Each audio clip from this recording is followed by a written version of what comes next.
Assalamualaikum warahmatullahi wabarakatuh. Hai sobat pelajar. Selamat datang di video pembelajaran bahasa Indonesia. Hari ini kita akan membahas materi yang seru dan penuh ekspresi, yaitu mengenali potensi diri melalui pertunjukan drama. Mari kita mulai dengan pengertian drama. Ciri-ciri drama, unsur-unsur drama, struktur teks drama, kaidah kebahasaan drama, jenis-jenis drama, naskah drama, dan tahapan pementasan drama. Pengertian drama. Drama adalah karya sastra yang menggambarkan kehidupan melalui dialog dan lakuan tokohnya, serta ditunjukkan untuk dipentaskan. Secara etimologis, kata drama berasal dari bahasa Yunani, draumai, yang berarti berbuat, bertindak, atau beraksi. Tujuan drama menyampaikan pesan moral atau psikologis melalui aksi dan dialog yang dapat menghibur sekaligus mengedukasi penonton. Ciri-ciri drama disajikan dalam bentuk dialog, diperuntukkan untuk dipentaskan, mengandung konflik antar tokoh, memiliki struktur dramatik awal, tengah, akhir, diperkuat dengan unsur pentas, gestur, intonasi, ekspresi, musik, tata cahaya, dan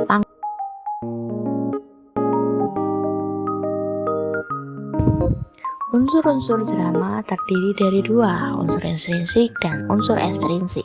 Unsur intrinsik adalah unsur-unsur pembangun yang berasal dari dalam karya itu sendiri. Dalam drama, unsur intrinsik menjadi fondasi utama yang membentuk keutuhan cerita dan menentukan keberhasilan pementasan. Unsur-unsur ini berhubungan langsung dengan isi, struktur, dan penyampaian cerita. Sedangkan unsur ekstrinsik adalah unsur dari luar teks drama yang turut mempengaruhi isi, tema, gaya, serta pembentukan karakter dan konflik dalam drama, meskipun tidak secara langsung terlihat dalam cerita. Unsur ekstrinsik memiliki pengaruh besar terhadap keseluruhan cerita.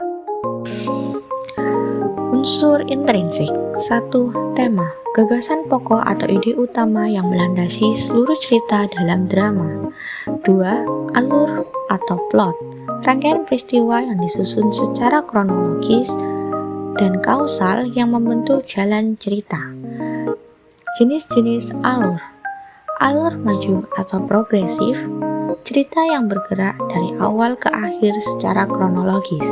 Alur mundur atau flashback, cerita dimulai dari masa kini lalu mundur ke masa lalu. Alur campuran, gabungan antara alur maju dan alur mundur. Struktur alur. 1. Eksposisi atau pengenalan. 2. Konflik awal. 3. Klimaks atau puncak konflik. 4. Antiklimaks, penurunan ketegangan. 5. Resolusi atau penyelesaian. 3. Tokoh dan penokohan. Tokoh adalah pelaku dalam drama. Penokohan adalah cara pengarang menggambarkan karakter tokoh. Jenis tokoh berdasarkan peran. Tokoh utama atau protagonis. Tokoh lawan, antagonis. Tokoh pendukung, tritagonis. Jenis penokohan berdasarkan sifat. Tokoh datar atau satu sisi saja, baik atau jahat. Tokoh bulat atau kompleks, realistis. Metode penggambaran. Dialog, tindakan, penjelasan tokoh lain, petunjuk langsung dari pengarang. 4. Latar atau setting. Segala hal yang berkaitan dengan waktu, tempat, dan suasana dalam cerita. Jenis-jenis latar. Latar tempat, di mana kejadian berlangsung, atau contoh rumah, stasiun, desa. Latar waktu, kapan peristiwa terjadi, contoh pagi, malam, tahun 1945. Lantar suasana, nuansa perasaan yang ditimbulkan. Contoh, sedih, tegang, gembira. 5. Dialog, percakapan antar tokoh dalam drama yang menggantikan narasi. Dialog mengandung konflik, karakteristik, dan perkembangan alur. Fungsi dialog: menghidupkan karakter, mengungkapkan latar dan konflik, menyampaikan emosi dan pesan cerita.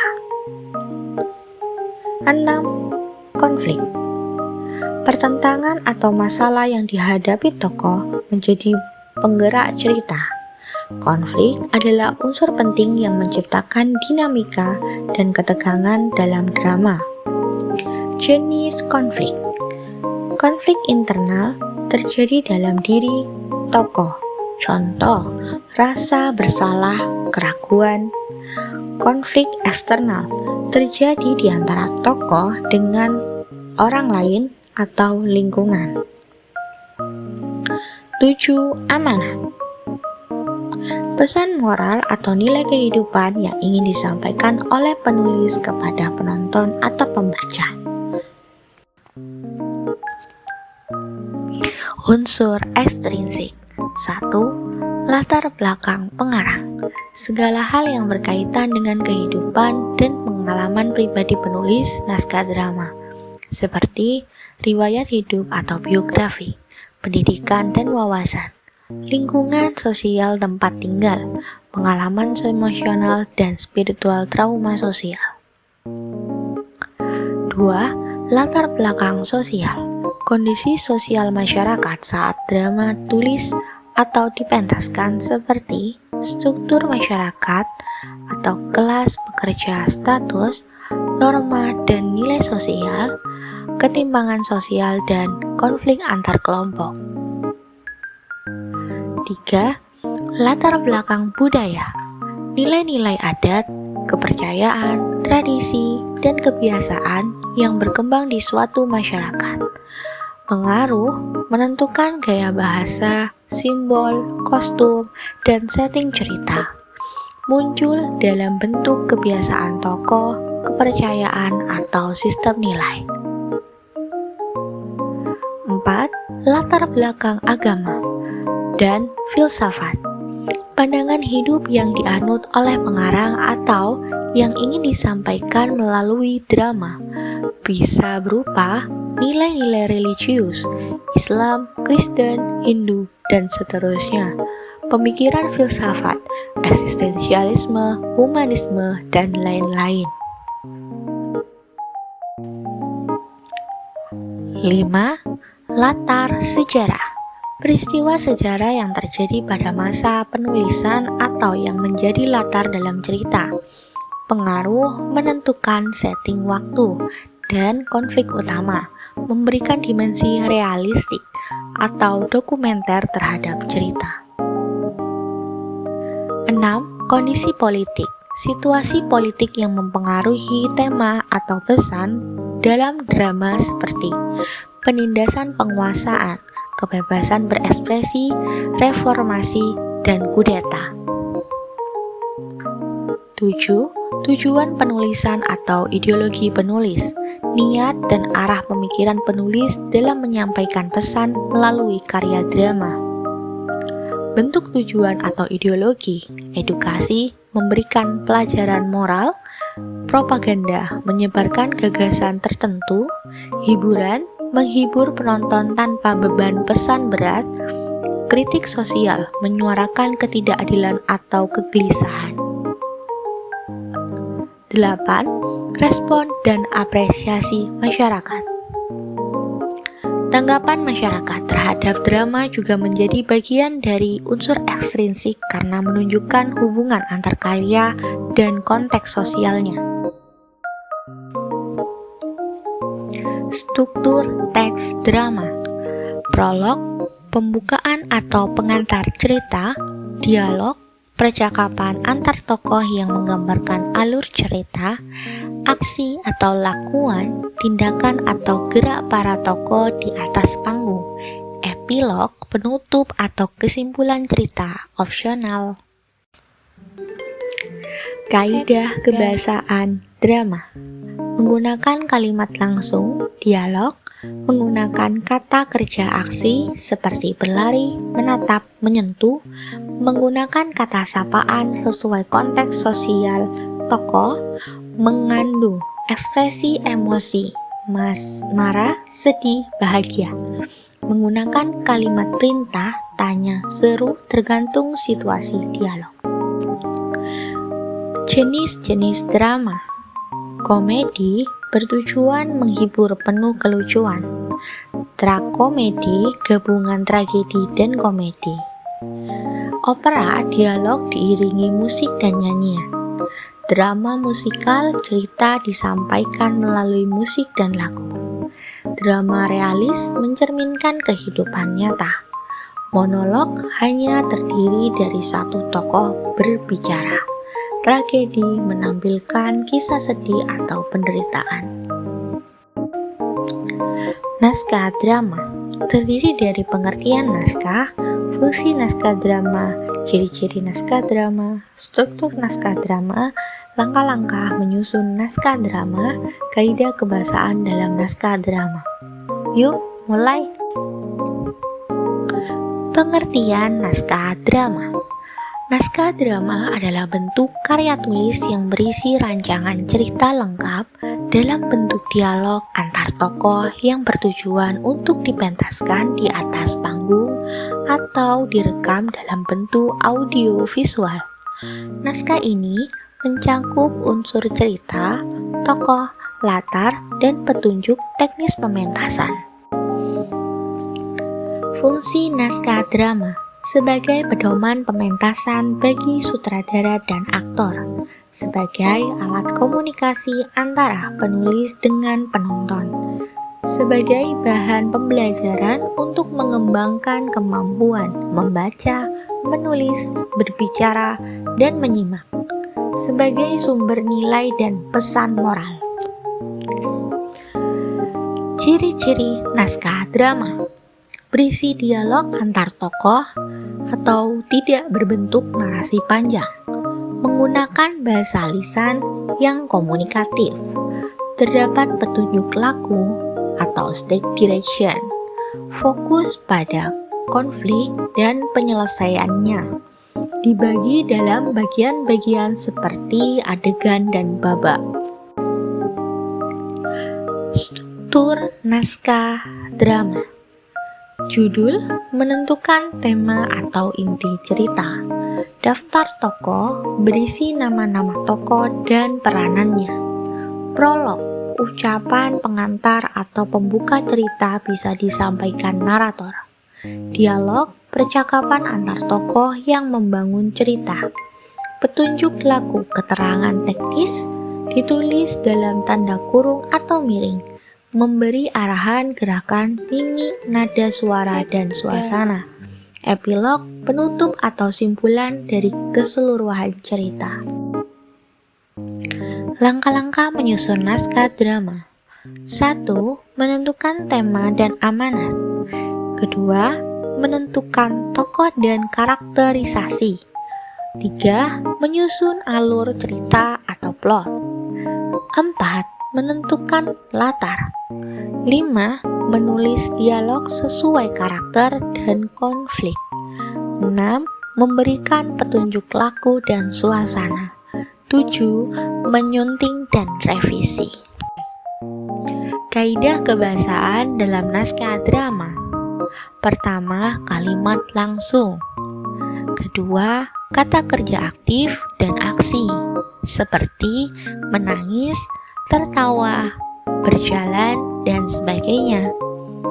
Ketiga, kata sapaan dan ekspresif, seperti hei, wah, aduh. 4. Konjungsi kronologis, seperti kemudian, lalu, setelah itu. 5. Bahasa lugas dan komunikatif, sesuai latar dan tokoh.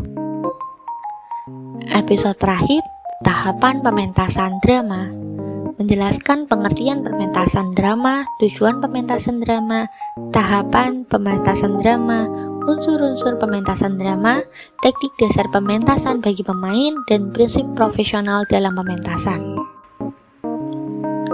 Pengertian pementasan drama. Pementasan drama adalah kegiatan menampilkan teks drama ke hadapan penonton dengan memadukan unsur verbal atau dialog dan non-verbal atau gerak, ekspresi, setting musik dalam suatu kesatuan pertunjukan di atas panggung. Tujuan utamanya adalah menyampaikan pesan cerita secara hidup dan menarik. Tujuan pementasan drama: 1. Menyampaikan nilai-nilai kehidupan secara visual dan dramatik, mengembangkan ekspresi dan daya imajinasi pemain serta penonton. 3. Menjadi sarana hiburan, pendidikan, dan refleksi sosial budaya. 4. Mengapresiasi karya sastra dan seni pertunjukan. Tahapan pementasan drama. A. Pra-pementasan. 1. Pilihan dan analisis naskah yang menentukan cerita, tema, dan pesan, juga menganalisis struktur, karakter, dan konflik. Yang kedua ada casting atau pemilihan pemain, memilih aktor berdasarkan karakter tokoh. 3. Sutradara menyusun konsep pementasan, menentukan gaya pementasan, realis, absurd, tradisional, dan lain-lain. 4. Perancangan unsur pendukung seperti tata panggung, tata busana, tata rias, tata cahaya, dan tata suara. 5. Pembuatan properti dan dekorasi panggung, menyiapkan peralatan yang dibutuhkan selama pentas. Tahapan pementasan drama B. Latihan. 1. Ada latihan meja atau reading script, membaca naskah bersama untuk memahami dialog. Yang kedua ada latihan blocking, mengatur posisi dan pergerakan aktor di atas panggung.